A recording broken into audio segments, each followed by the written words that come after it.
Before I begin, I just want to thank Dayu and the graduate students and Lisa Edstrom and Barnard for making this possible. It's really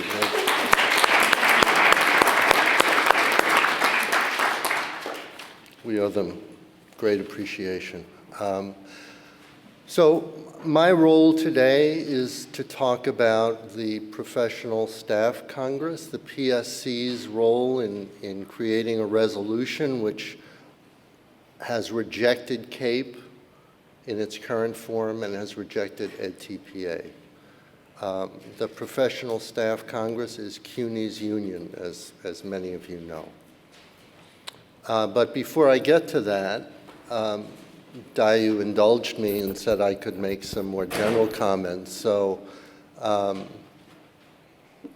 think Greg said he was at 30,000 feet this morning. I'm going to go up to 100,000, and hopefully you can hear me. I wanted to offer two thoughts to frame this a little bit. And one has to do with the fact that I think we don't pay enough attention to how universally accepted the narrative is that schools, colleges, students, teachers, and teacher educators are failing.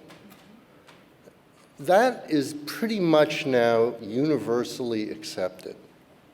It's not generally challenged anymore.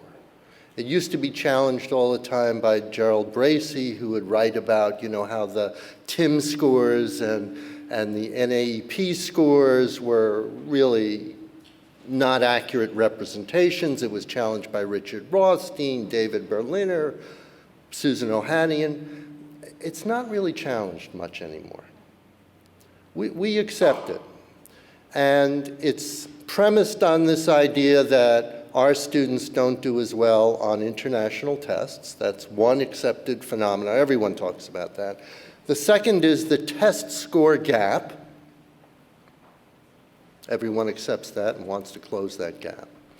And the third is that all of us know that indeed schools, particularly schools for poor kids and kids of color, are very problematic. So we are prone to say, yeah, schools aren't doing well. I mean, there are real problems out there. What's happened is that narrative, of course, has been collapsed into the first two, which are about test score gaps, right? And the third one is pretty much marginalized. We don't talk about that. And the way the profession has responded to that is to turn to, paradoxically, something Diane Ravitch articulated in the 90s, which were three types of standards. There are content standards, she argued, which are input standards, what we teach, right? And that was kind of the canon wars in the 90s. What are we going to teach? And today you see the kind of who won those wars by the fact that Common Core now monopolizes the content standards, although really it's about performance standards. And of course, Common Core is basically, for English anyway, is vintage new criticism. And it's dropping math for 3-year-olds. The second type of standards that she articulated were performance standards. That now monopolizes the conversation. Everything is phrased in terms of performance outcomes, which means demonstrable behaviors. You heard Professor Falk earlier talk about how do we demonstrate something. So it's all phrased in terms of discrete, demonstrable behaviors, which is part of the reason that education has been collapsed into behavior mod for the disenfranchised, right? Those performance standards and that obsession with outcomes and articulating rubrics and articulating how we're going to get kids to reach those objectives is now what we argue about. No, we're here today. We're arguing, is edTPA good or is it bad? Is there another way to reach outcomes? Here's what we don't talk about. The third type of standards that Ravitch articulated. Those standards were opportunity to learn standards. Off the table. Now, opportunity to learn standards doesn't just mean resources. It doesn't just mean throwing money at schools. It means providing opportunities for all students that are educational opportunities that the sons and daughters of the wealthy have. It means providing educational opportunities to teacher educators that are going to enhance and deepen their understanding of education. That might mean paid internships. It might mean travel abroad opportunities. It certainly means visits to museums and lectures and deepening an understanding of the creative, intellectual, aesthetic aspects of education and teaching. And for kids in schools, of course, it means offering them all the kinds of opportunity to learn, the opportunities to learn, such as theater and journalism and all the things that have been now marginalized or erased from our schools. We don't talk about those anymore. When people say, what's the alternative? That's what they should be talking about. That's where we as a profession failed.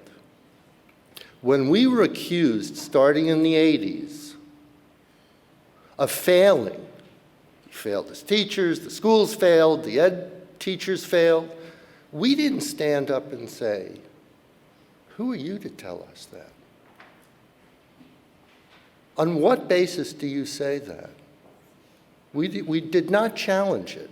What we did was we ran to prove, to demonstrate that in fact we were succeeding. But the terms were set for us. So the way we had to demonstrate we were succeeding was by showing that we reached certain performance outcomes. And that set us on a track that has absolutely ruined education as far as I'm concerned. And I still see teachers and educators out there racing ahead of that train saying, the train has left the station, but we have to get in front of it. Oh. And you know what happens. And all the gimmicks offered to us, all the strategies, the webinars for achieving the outcomes, I'm a huge Trojan horse. We succumb to that. We've basically succumbed to having all our work scanned by a computer somewhere. And we'll be out of work. And we have allowed ourselves to be in an abusive relationship. We don't stand up to the abuser. We say, oh, please, we're going to perform better so you won't abuse us. We have every opportunity and reason to stand up and say, we know more than you do. We are educators. We shepherd the young through intellectual life in this country. We breathe on the few flickering flames of intellectual life. And we can organize. And that brings me to what I'm meant to be talking about, which is how we've organized. So the PSC, which is an incredibly progressive union, has been very supportive. They supported the Reclaiming the Conversation on Education conference last May, and they have an active group that is working on these issues and really trying to strategize ways to resist some of the reforms that are being imposed on us. We, those of us in this working group, worked on a resolution, and we brought it to the members of the PSC at their delegate assembly. And Beverly was there, she spoke also, and we debated, and the resolution passed. And the next step, as Steve mentioned, is to bring that, I believe, to the AFT. Is that right, Steve? First to NYSUT, and then to the AFT. Now, I wrote a paper several years ago which was called Teaching Without Hope, and I ended my book, Teaching by Numbers, by saying that I didn't see much hope. I would say over the last year, I've changed my mind about that. I really do think there's energy out there to resist. I think what's happened with this resolution is an example of it. I think what's happening with the UUP resolution is an example of it. I think we're reading more and more about teachers who are resisting this. It's very scary. It's hard work. But I really am hopeful for the first time in a long time. And I do really believe that the tide is going to change. The pushback's going to happen. So that's it. Those are my comments. Thank you.